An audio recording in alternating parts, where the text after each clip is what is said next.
Gente, bom dia. Tudo bem com vocês?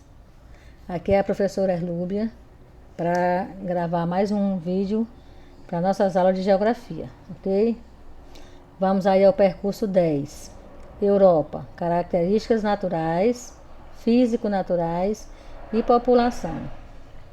As regiões naturais. Considerando características de clima, vegetação e relevo, o continente europeu pode ser regionalizado em 3 porções: Europa do Norte, Europa oceânica e continental e Europa do Sul. A Europa do Norte, situada em sua maior parte em latitudes superiores a 60 graus norte, nela predomina o clima polar, com a vegetação de tundra, e o clima frio, com a floresta boreal, chamada também de floresta de coníferas ou taiga, imensamente explorada pela atividade madeireira e pela indústria de papel e celulose. Em relação ao relevo, destaca-se os Alpes escandinavos e a planície lacustre da Finlândia. A Europa oceânica e continental. Nessa região, que compreende as grandes planícies europeias, situadas entre as terras de clima frio ao norte e as cadeias de montanhas ao sul, predominam os climas temperado continental e oceânico. Na porção oriental ocorre o clima semiárido, abrangendo a porção oeste do Mar Cáspio, com vegetação de estepes. O meio natural encontra-se profundamente alterado pela ação humana. Essa região abriga grandes cidades como Paris, Londres, Berlim e Moscou. A Europa do Sul, região voltada para o mar Mediterrâneo, que se estende da Espanha até o Cáucaso e apresenta as seguintes formações de relevo: as altas montanhas, Pirineus, Alpes, Cárpatos e Cáucaso, que em razão das elevadas altitudes e do clima frio dificultam a fixação humana, as montanhas mediterrâneas, os montes Apeninos na Itália, os Alpes Dináricos e os Balcãs, que compreendem Grécia, Albânia, Sérvia, Bósnia e Herzegovina, Croácia e etc. E as planícies e os planaltos mediterrâneos.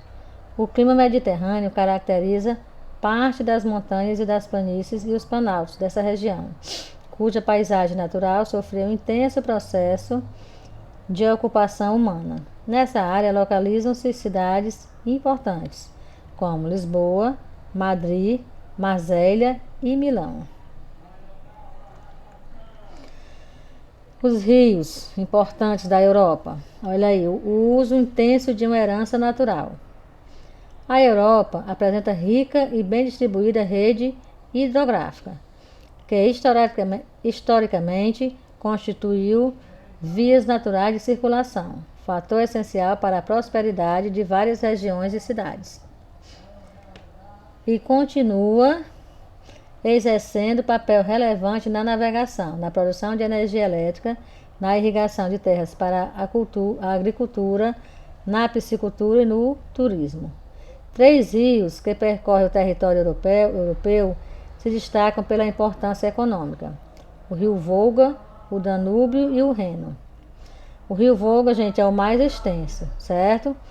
Ele é o mais extenso e suas águas ficam congeladas no inverno, e ele é responsável por cerca de 50% do tráfego fluvial russo.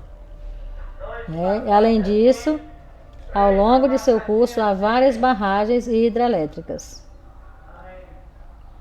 O rio Danúbio, ele tem 2.860 quilômetros de extensão. Nasce na Alemanha e atravessa 8 países até desembarcar no Mar Negro, certo? E ele banha 4 capitais da Europa: Viena, que é a capital da Áustria; Bratislava, capital da Eslováquia; Belgrado, capital da Sérvia; e Budapeste, capital da Hungria, certo? É um rio bem importante, gente. Ele permite que as embarcações cheguem ao Mar Negro e ao Mar Mediterrâneo, consequentemente. Já o rio Reno é um eixo fundamental para a integração econômica entre Suíça, Alemanha, França e Países Baixos, certo? ele tem 1.326 quilômetros da nascente até a foz e fica próximo ao principal porto europeu, que é o de Roterdã, nos Países Baixos.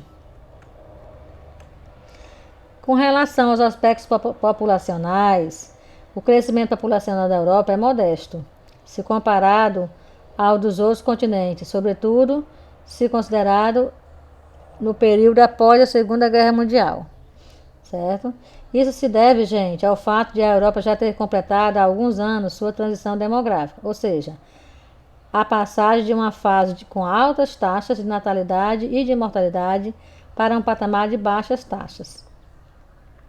A diminuição da natalidade está relacionada às melhorias educacionais e à utilização de práticas contraceptivas.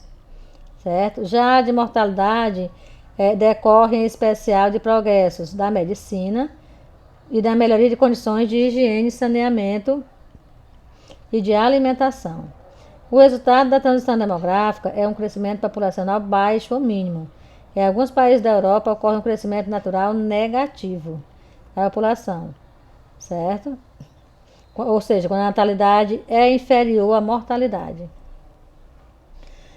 População jovem em declínio e idosa em elevação. Por conta disso, né, da taxa negativa de natalidade, os jovens são bem menos, né? Então está em declínio a população jovem. E essa população, a população que já existe, está envelhecendo. Por isso que a população idosa está bem elevada.